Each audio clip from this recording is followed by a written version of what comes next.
President Biden is considering sending troops to Eastern Europe. Overnight, yet more Russian military vehicles. Maria, what is the collective memory that Mr. Putin has other than Crimea, where, let's be blunt, he was successful?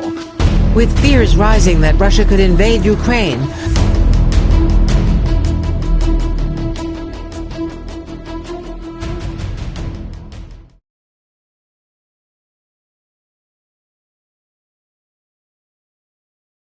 A ver, analicemos a fondo el despliegue de ejércitos, Javier, y el lenguaje de ambos bandos.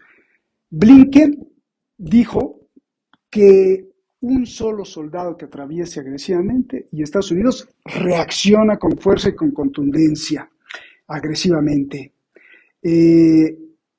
Lavrov, el canciller de Rusia, el ministro de Relaciones Exteriores, tras la reunión esta de Blinken y él mismo, salió a decir que pues Occidente está viviendo en histeria total. Dime, Javier, ¿todo esto es retórica o qué es? ¿Cómo lo analizamos? Blinken y Victoria Nuland son esos miembros que decía mi contertulio del Partido de la Guerra. Todos son hijos de este gran padre del terrorismo yihadista anticomunista Zbigniew Brzezinski, que lo intentó primero con el tema de alentar el yihadismo anticomunista, y ahora hay otros Al-Qaedas, aparte de los que hay, ¿no? Hay Al-Qaedas eslavos, que son los neonazis, que van sin ningún pudor con la esvástica por delante, es decir, solo ver los reportajes de la televisión de las repúblicas del Donetsk y de Lugansk y ver cómo están en las trincheras con las esvásticas estos ucronazis. Entonces, sí, lo que tú decías lo dice Blinken, pero por otra parte ese lapsus, que no creo que fuese un lapsus linguae, un olvido de un septuagenario Joe Biden, cuando dijo lo de vale, una incursión menor sería más, y diferenció, que yo lo veí la trampa de la bruja de Blancanieves, porque diferenciar una incursión menor, digo la trampa de la bruja de Blancanieves porque le ofrece una manzana para que muerda.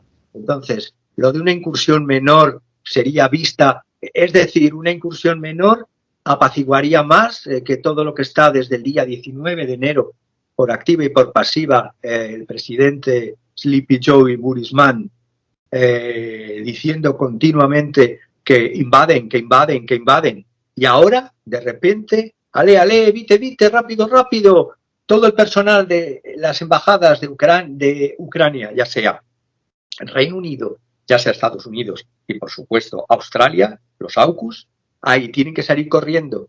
Los propios ucranianos se han quedado de piedra.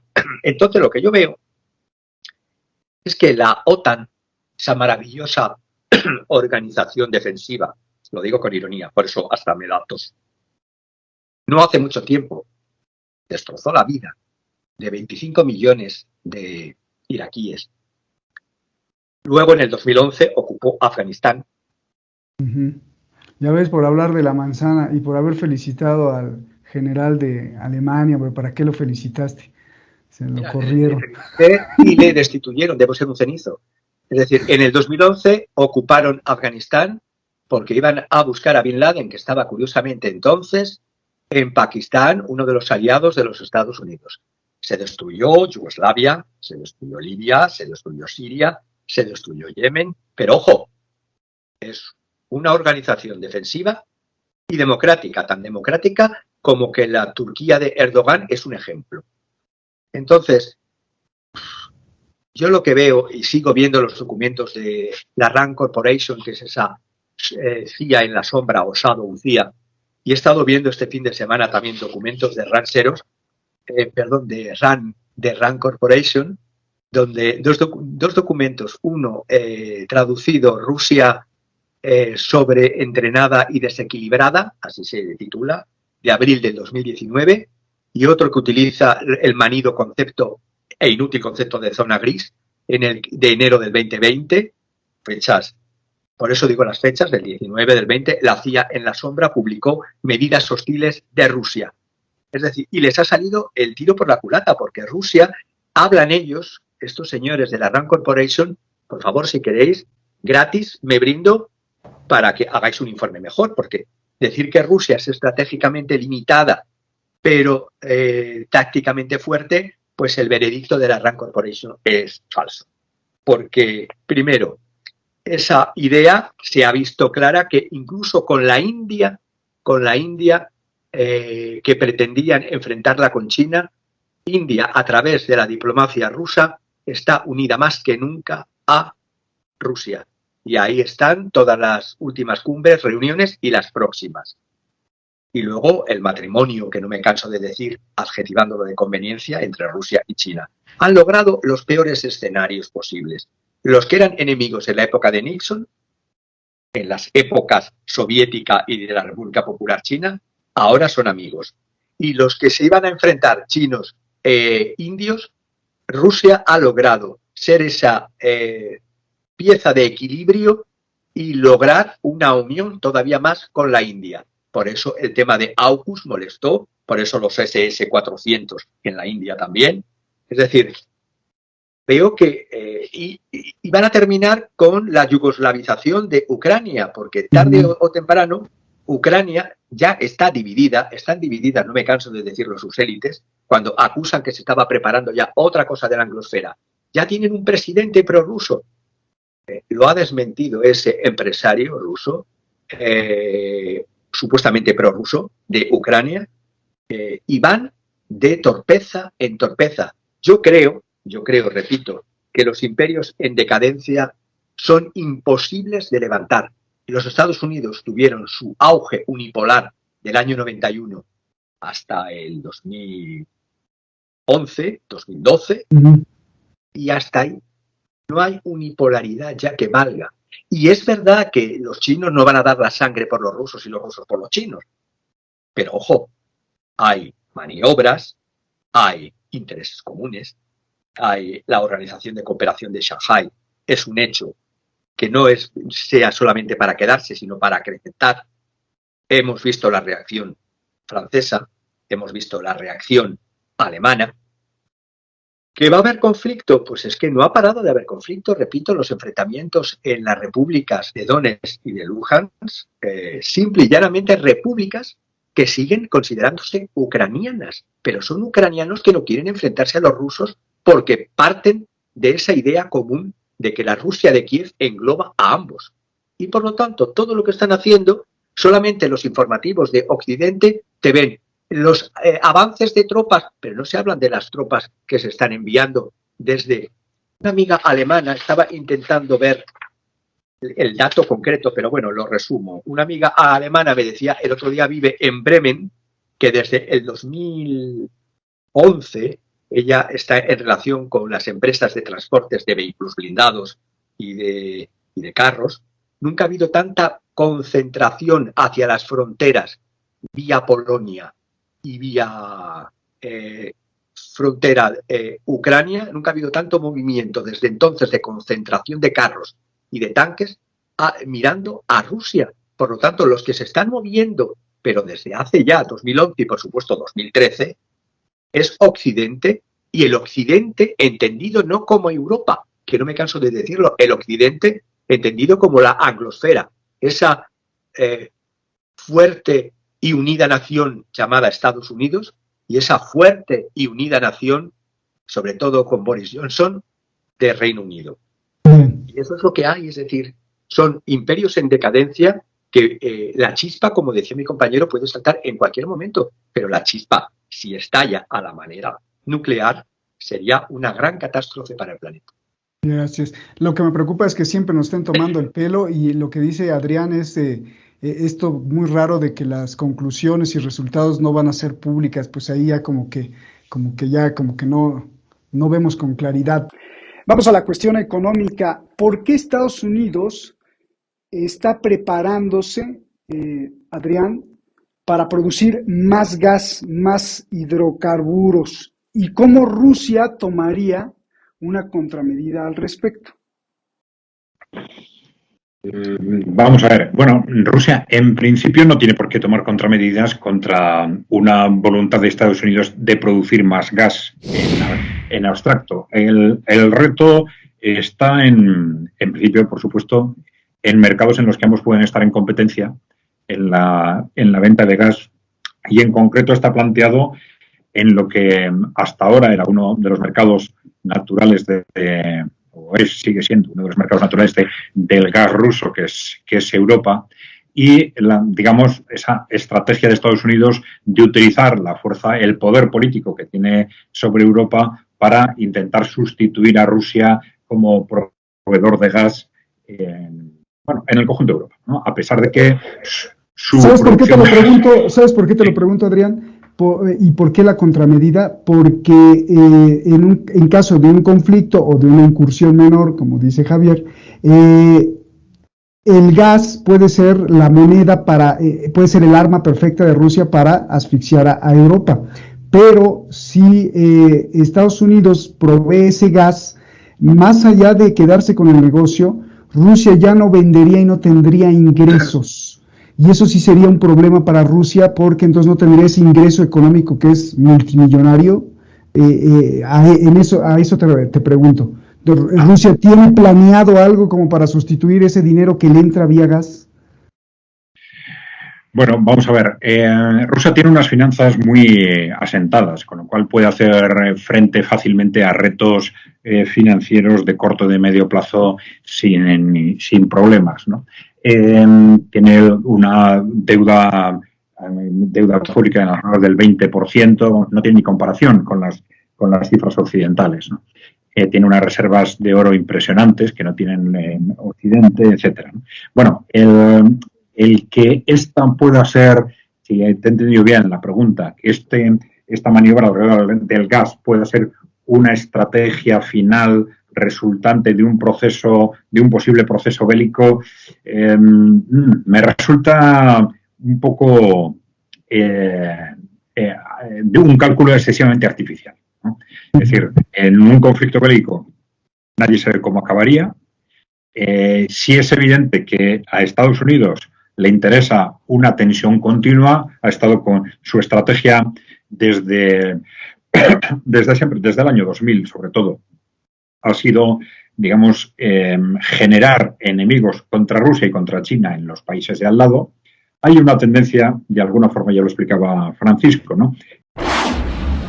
He tomado unos datos en cuanto el gas, como todos sabemos, puede ir o por oleoducto o por buques, lo que se llama el gas natural licuado.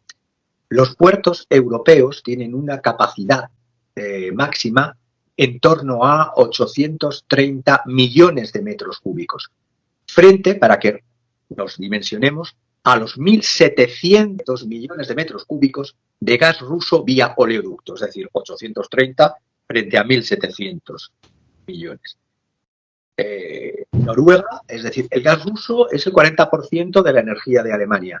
Luego hay un tercio que llega a Alemania de otro tipo de gas, que es el de Noruega, pero está en el pico más alto. Y los Estados Unidos están intentando, mis informaciones me han llegado estos últimos días, intentando cerrar acuerdos con Qatar para poder proveer, pero el gap, el diferencial es tan enorme de poder acumular y concentrar, repito, 830 millones de metros cúbicos los puertos europeos podrían tomar frente a los 1.700 millones de metros cúbicos que podrían ir directamente por oleoducto a través y desde Rusia. Por lo tanto, ese era el único punto que quería señalar, y que la economía y en la defensa de los intereses económicos sociales y de la patria de verdad no es ponerse un chaleco a lo bienvenido Mr. Marshall y decir banderita, vamos a enviar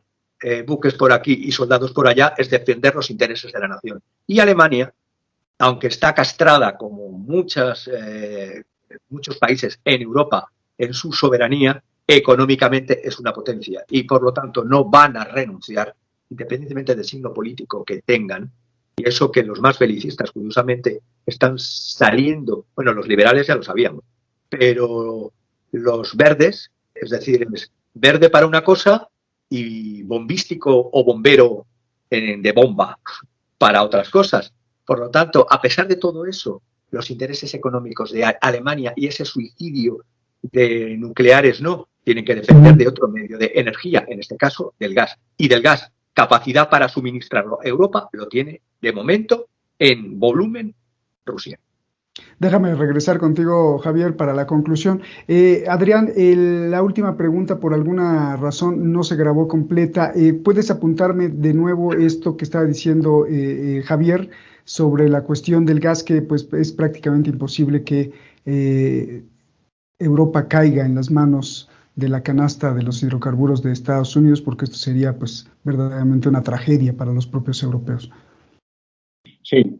Bueno, en realidad las consecuencias de un movimiento de este tipo serían tan dramáticas que lo que apuntaba es que Estados Unidos debería tener, por supuesto, mucho cuidado antes de jugar esta carta, porque podría suceder exactamente lo contrario a lo que pretenden, es decir, que esa tendencia de Europa occidental, o más bien en concreto de Alemania, efectivamente, de que económicamente ir a una integración progresiva con Eurasia y de constituir este eje Berlín, Moscú, Pekín, que económicamente se va asentando de forma progresiva, en lugar de tener esa tendencia, al contrario, que lo que hagan es romper ese equilibrio tejido durante muchos años dentro de la OTAN, que le permite a una Alemania, vamos a decir, descontenta pero sometida, a que le puede obligar a dar ese paso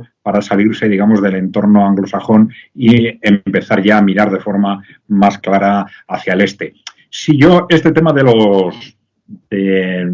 transporte de gas licuado, sí lo contemplaría más quizás desde una perspectiva, vamos a decir, defensiva, desde el punto de vista de Occidente, en el sentido de que se plantearán el que en un posible contexto bélico Rusia quizás utilizara el gas o posibles recortes de gas para presionar a Europa. Entonces, para contrarrestar esa respuesta, vamos a hacer lo posible para acumular fuentes alternativas de provisión de gas. No como porque haya seguramente un intento de provocar desde Estados Unidos una sustitución del gas ruso por el suyo, lo cual sería absolutamente absurdo. No creo que sea. Hoy, el Financial Times dice que incluso un conflicto de bajo rendimiento sería también una extensión de una guerra comercial vía cereales por Ucrania que influiría en África y en Asia. ¿Cómo ves esto, Adrián? Bueno, vamos a ver. Hay muchas vertientes económicas que se pueden buscar en un conflicto de este tipo. Pero, claro, el Financial Times está hablando fundamentalmente de la importancia en concreto de Ucrania como exportador agrícola, ¿no? Y las repercusiones que esto puede suponer para muchos países, ¿no? Pero claro, cuando decimos esto, tenemos que concretar qué, ¿no? Es decir, una campaña rápida no tiene por qué suponer un problema en principio para que los posibles cortes en exportaciones se reanuden rápidamente. La capacidad de producción y de exportación de un país no tiene por qué desaparecer en absoluto, aunque si hay un conflicto continuado puede verse mermado, pero no tiene por qué, como digo, desaparecer esa posibilidad de esa capacidad de producción. Pero claro, estamos hablando de un conflicto que nadie ve muy claramente por qué, si se plantea en Ucrania, primero tendría que extenderse al conjunto de Ucrania y no quedar limitado a Donetsk y Lugansk. Segundo, tendría que quedar limitado a Ucrania si es que un conflicto de ese tipo se plantea. Estamos hablando de apuestas muy fuertes por parte de distintos países y distintos bloques. Estamos en una dinámica en la que nadie sabe cuáles serían finalmente los límites territoriales de ese conflicto, ni su duración, ni su intensidad desde el punto de vista de la duración y desde el punto de vista de la destrucción de capacidad productiva en ningún caso. Javier, vamos con tu conclusión sobre el panorama mundial, y esto creo que es muy importante, y te hago dos preguntas. A ver, muy ingenuamente te quiero preguntar, ¿se está debilitando el miedo y el terror por la pandemia y ahora aparece el miedo a la guerra. Y dos, lo que estamos viendo es la muerte de este nacionalismo negativo, negro, del que tú hablaste, o es, no quiero decir el nacimiento, es la rectificación o ratificación de que siempre debe de haber un caos eterno. Javier, por favor. El miedo es un arma de dominio de los pueblos y con los imperios en decadencia siempre se utiliza ese arma de una manera más burda y más grotesca, más salvaje y más manifiesta. Cuando se habla de que, tú lo comentabas antes en la pregunta que hacías a Adrián, de que lo que publicaban medios anglosajones como el Financial Times o, por ejemplo, Foreign Affairs. No olvidemos de quiénes son los accionistas siempre. Cuando tú ves una noticia tienes que mirar quién es el que paga al periodista. Entonces, cuando el Foreign Affairs y Foreign Policy son ex-Carnegie y son Washington Post, es decir, amigos de la Hilaria, es decir, amigos de Hillary Clinton y compañía, pues, ¿qué te voy a contar? Es decir, no es necesaria una guerra, y repito lo que decía al principio, para que los pueblos pasen hambre y se mate a los pueblos de hambre.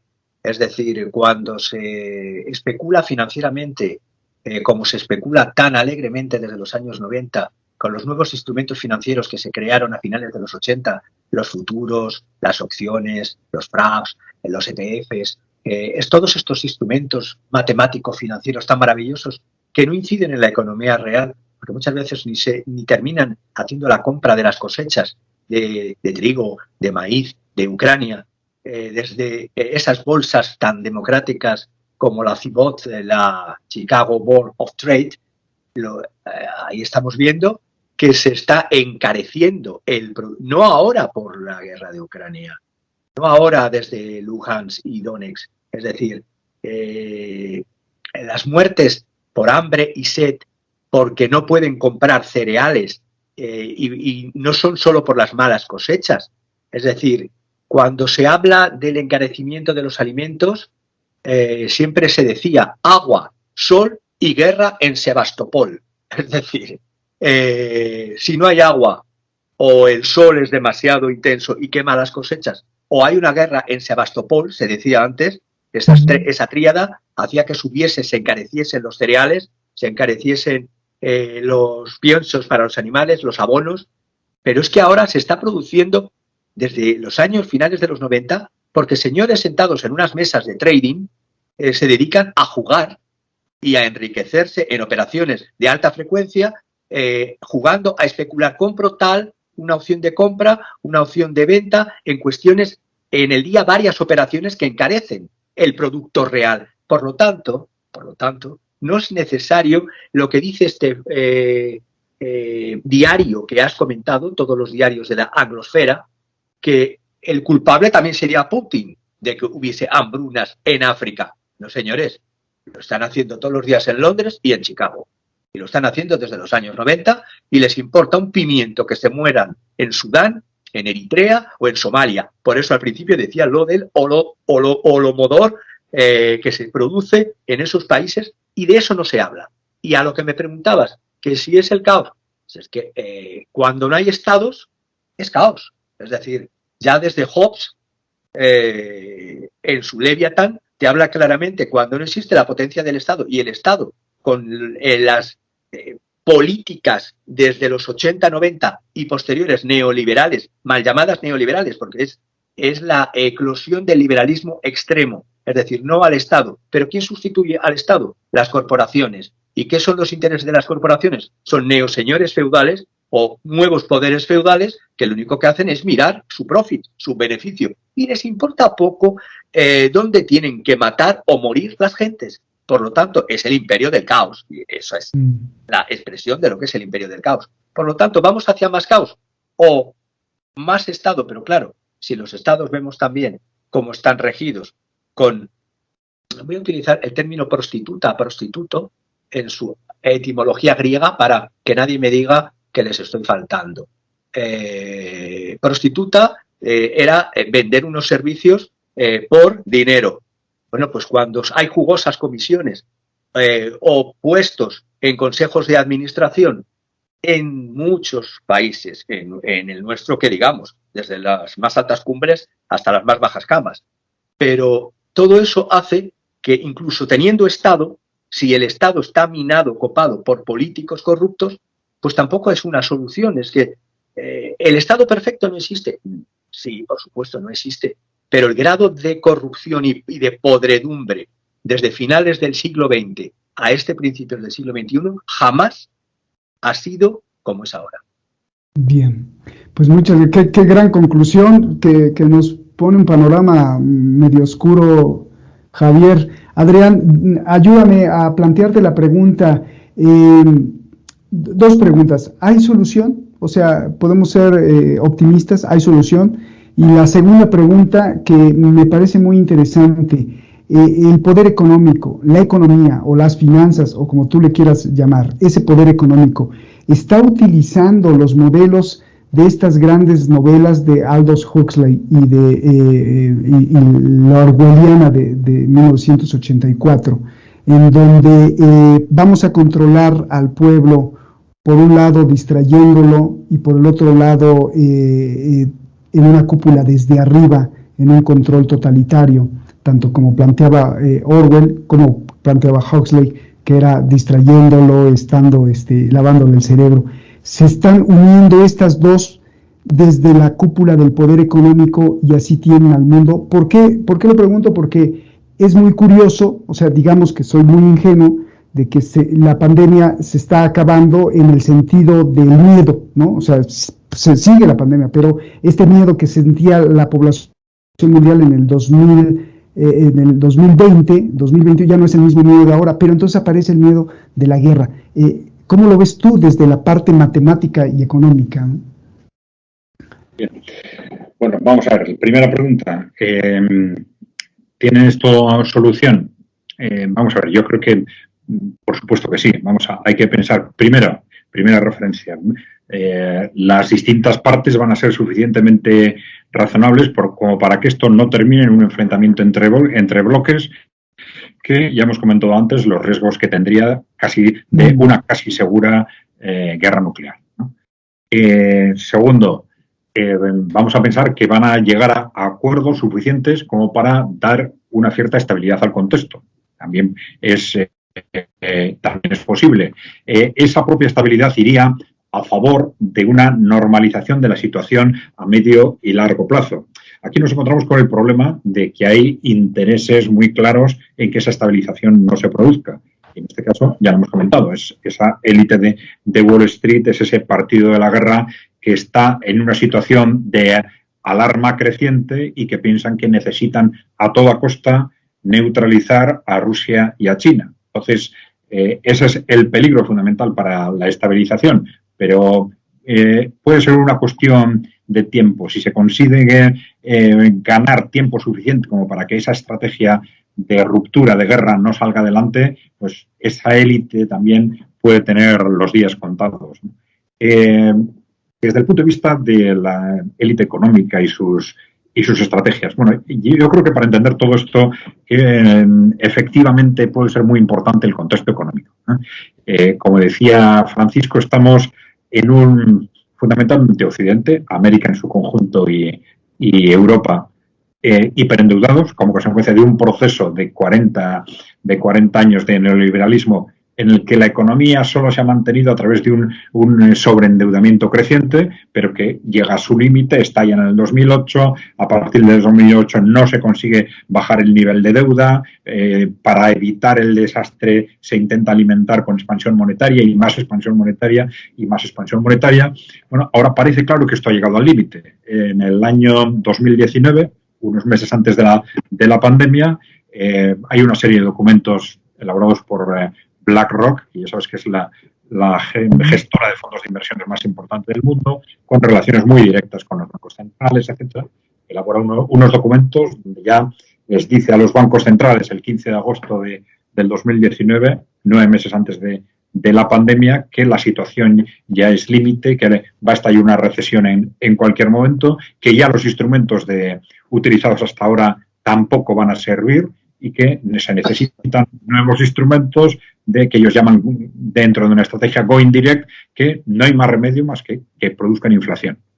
No hay más remedio que aceptar la inflación. Dan por hecho que la inflación siempre es un mix de factores reales y factores monetarios, pero está claro, porque nos lo han dicho ellos mismos a partir del año 2019, que con esos documentos de BlackRock y las decisiones que inmediatamente, a raíz de ese documento, tomaron en septiembre y octubre del año 2019 también el Banco Central Europeo y la Reserva Federal Norteamericana, entran en esa dinámica expansiva, pero ya dirigida, no como antes, ahora dirigida directamente al mercado de bienes y servicios y, por lo tanto, a crear inflación. Y sabemos que, con el fin de evitar ese estallido de esa burbuja financiera, han dicho ahora no tenemos más remedio más que crear inflación. Y estamos en esa dinámica de creación de inflación. Es una dinámica en la que ya no tienen salida, porque han hablado de tomar alguna pequeña medida en los primeros meses del año 2022, pero esas pequeñas medidas tienen que ser realmente pequeñas, porque si empiezan a tocar los tipos de interés, como está todo el mundo tan endeudado, los gobiernos, las empresas y las familias, si los tipos de interés suben, van a quebrar gobiernos, van a quebrar empresas y hay muchas familias que se van a quedar en la calle. Es una situación límite en la que ya no tienen más remedio o que ir por la vía de la inflación o ir por la vía de la recesión o la depresión.